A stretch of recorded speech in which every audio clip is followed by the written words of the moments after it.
சிதம்பரம் அருகே 10 சவரன் தங்க நகை, லேப்டாப், 50,000 ரொக்கப்பணம், சிசிடிவி கேமராவை கொள்ளையடித்துச் சென்ற கன்னியாகுமரி மாவட்டத்தைச் சேர்ந்த ஸ்டீபன் என்ற கொள்ளையனை பிடித்து விசாரணை செய்ததில் திருடப்பட்ட நகைகள் சித்தலாப்பாடி சாலையில் ஒற்றை பனைமரம் அருகே முட்புதரில் பதுக்கி உள்ளதாக கூறி அழைத்துச் சென்ற போது மறைத்து வைத்திருந்த கத்தியால் காவலர் ஒருவரை வெட்டிவிட்டு தப்பிச் செல்ல முயற்சித்த கொள்ளையனை காவல் ஆய்வாளர் அம்பேத்கர் வலது கால் முட்டியில் சுட்டுப்பிடித்த சம்பவம் மிகுந்த பரபரப்பை ஏற்படுத்தியுள்ளது.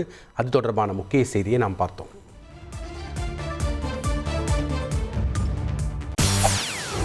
செய்திகளை உடனுக்குடன் தெரிந்து கொள்ள உடனே சப்ஸ்கிரைப் பண்ணுங்க.